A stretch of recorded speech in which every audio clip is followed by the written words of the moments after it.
Good morning, ladies and gentlemen. My name is Costas Kapsouropoulos from the e-Government and Trust Unit of the European Commission. Thank you, first of all, for your invitation to the panel. Unfortunately, I'm not able to be with you, but I hope that with this little presentation, I will be able to give you a bit of the flavor of what we are doing at European level in the fields of e-government policy and trust. Our e-Government Action Plan 2016-2020 is our main policy in e-government. It is an initiative integrated in the digital single market strategy. The e-Government Action Plan has three pillars. The first pillar is about modernizing public administration using key digital enablers. And EIDAS legislation is one of these enablers, for example. The second pillar is enabling cross-border mobility with interoperable digital public services across the European Union. And the third pillar, equally important, is facilitating the digital interaction between administrations and citizens. The e-Government Action Plan comprises 20 actions, and further actions have been proposed together with the Commission and Member States and stakeholders at the midterm review. Now, I would like to tell you that 7 key principles for e-government underpin our action plan. It's digital by default, which means that public administration should deliver services digitally as the preferred option. We've got the once-only principle, which means that public administrations should ensure that citizens and businesses supply the same information only once to a public administration, and public administrations take action to internally reuse and across the internal market this data in due respect, of course, of data protection rules. We've got the inclusiveness and accessibility principle, which means that public administrations should design digital public services that are inclusive by default and cater for different needs, such as those of the elderly and people with disabilities. Openness and transparency, which means that public administrations should share information and data between themselves and enable citizens and businesses to access, control, and correct their own data. Cross-border by default, which means that, and that's essential for our internal market, that public administration should make relevant digital public services available across borders and prevent fragmentation. Interoperability by default, which means that public services should be designed to work seamlessly across the single market and across organizational silos. And finally, but equally important, trustworthiness and security. All initiatives should go beyond the mere compliance with the legal framework on personal data protection and privacy. They are important preconditions for increasing trust and take-up of digital services by citizens. The EU member states have reconfirmed their willingness, their determination to go ahead with the e-Government Action Plan 2016-2020 by signing the Tallinn Declaration back in October 2017, where the member states committed to expand and deepen the exchange and sharing of good e-government practices and to speed up the digital transformation at all levels of governments in the next 5 years, 2018-2022. It was a very important declaration, the Tallinn Declaration, about the commitment of member states and EFTA countries to go ahead with e-Government Action Plan. Now, as I told you before, in one of the first pillars of the EU Action Plan for e-government, EIDAS is a key legislation which plays the role of main enabler for digital public services. What is EIDAS? It's about boosting trust and supporting citizens and businesses. It is strengthening the EU single market by boosting trust and convenience in secure and seamless cross-border electronic transactions. With the EIDAS, EU citizens can access digitally public online services, but also other digital online services. Now, what the eIDAS regulation is in a nutshell. eIDAS has two main chapters, subject to different rules and requirements. Chapter 2 of the eIDAS regulation is about the mutual recognition of e-identification means, and Chapter 3 is about the creation of an internal market of trust services. The chapter on trust services is in application since the 1st July 2016, while the mandatory cross-border recognition of electronic identification means started applying from the 29th September 2018. The trust services, according to eIDAS, are electronic signatures, including validation and preservation services, electronic seals, time stamping, electronic registered delivery service, and website authentication. There are important trust services to secure seamless online transactions. I would like, and you can see that in this slide, I would like very much to say a word about the international aspects of eIDAS. eIDAS has an international dimension. It is specifically clear with Article 14, which enables bilateral mutual recognition between EU and qualified trust services of third countries through international agreements.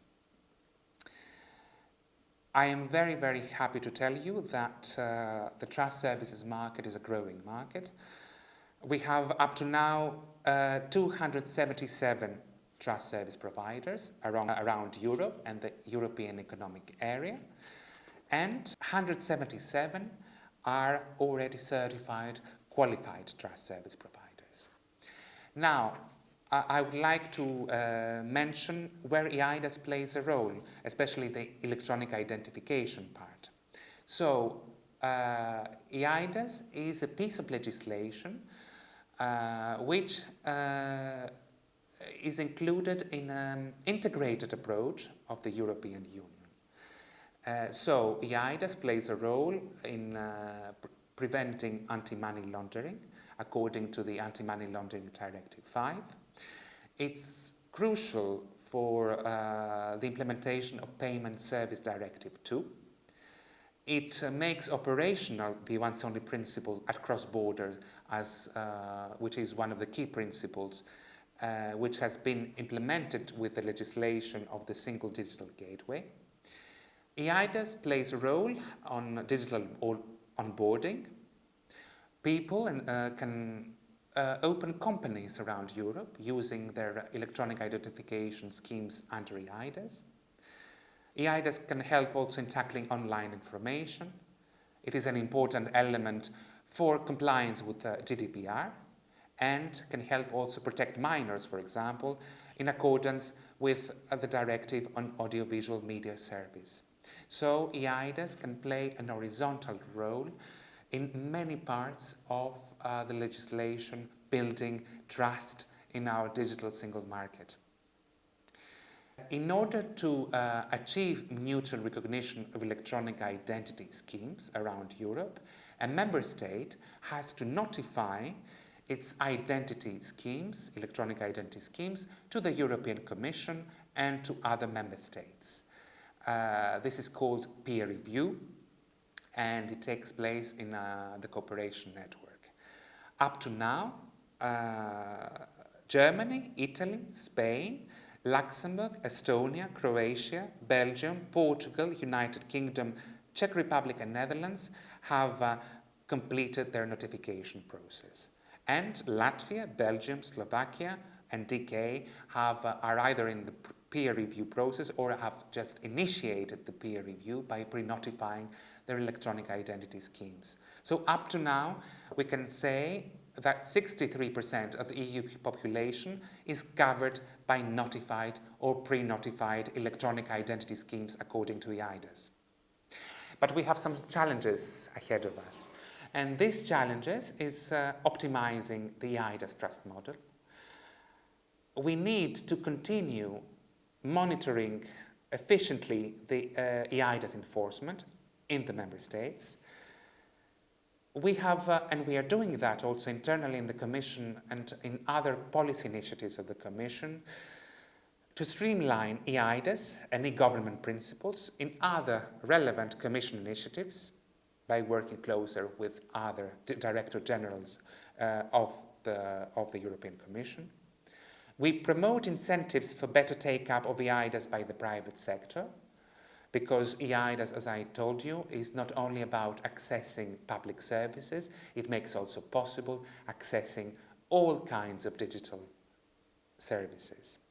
And we promote internationalization of EIDAS, outreach with third countries, and finally, in 2020, we will have the EIDAS review, which will allow us to get the most data in order to improve EIDAS and to reinforce our action in the points that I have explained to you before. I have told you before that Article 14 of EIDAS enables the mutual recognition of trust services of the EU with qualified trust services of third countries through international agreements. I can also tell you that the mutual recognition of electronic identification schemes between EU and third countries is also possible. That's the bilateral possibility of recognizing EIDs and trust services. At the same time, we are working at a multilateral level. And I will give you an update on what we are doing at UNCITRAL, which is the United Nations Commission for International Trade. There, we are trying to create a global standard for the recognition of electronic IDs and trust services in B2B for trade. It is a very, very important job and mission for global prosperity and sustainable development and social inclusion. That's why we give to that very much importance. At the last session in New York, it was the first time that we discussed on draft provisions on the cross-border recognition of identity management and trust services, which keep a holistic approach, embracing digital IDs and trust services, and are based on key principles and elements of the EIDAS federating model. That was due to a constructive approach of key countries, which helped this process and had the willingness to advance to concrete outcomes.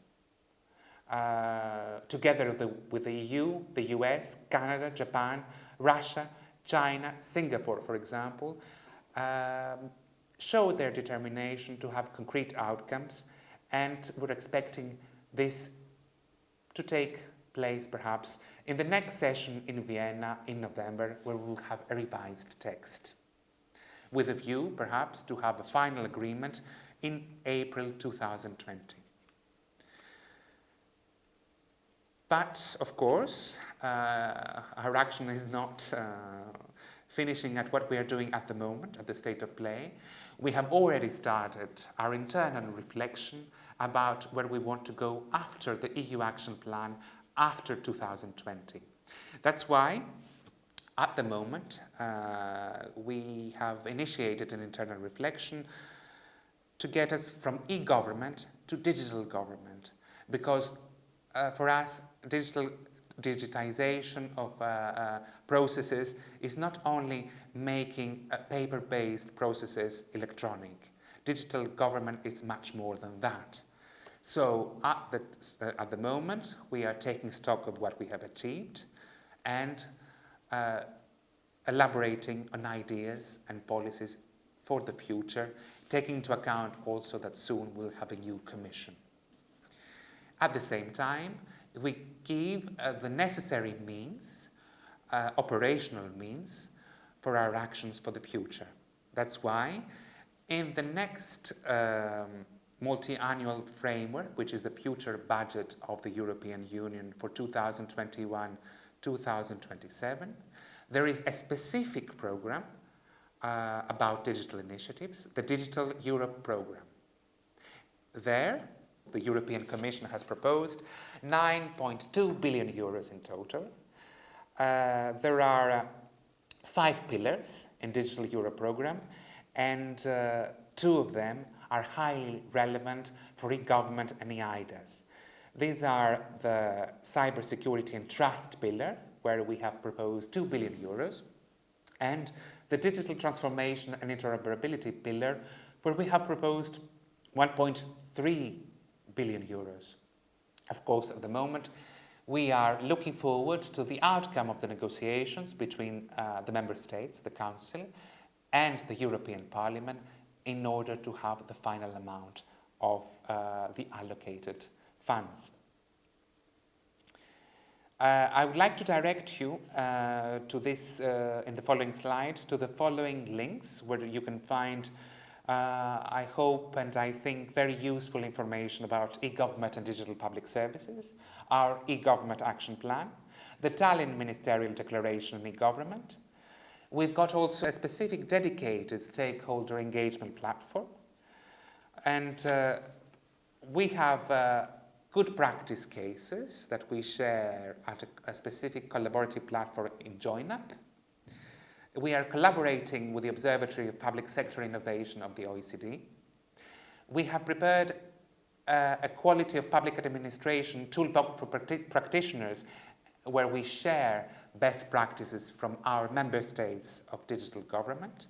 We've got the ICT for innovative government and public services, and another link on ICT-enabled open government. I invite you really to make use of this open source of information. Also, for further information feedback, I invite you to look at the webpage on e-IDAS, our e-IDAS Observatory. You can see the text of the e-IDAS regulation in all languages, and we are connecting Europe through the European Connecting Europe facility with a catalogue of building blocks. And finally, we've got our Twitter account on e-IDAS. Ladies and gentlemen, I would like to finish this statement with a very, very important message. EU strives to put in place a digital community the last years with its Eastern partners. One of the key components of the digital community is the creation of EU for Digital regional networks, which can serve as platforms of exchange, best practices and synergies in many areas, including eIDs and trust services. Through this action and other actions, the European Union encourages and supports convergence of third countries' eIDs, electronic identification schemes and trust services with eIDAS legal and interoperable framework. In this context, we have assessed also positively the Ukrainian law on electronic trust services. Thank you for your attention, and I wish you a fruitful and productive discussion today.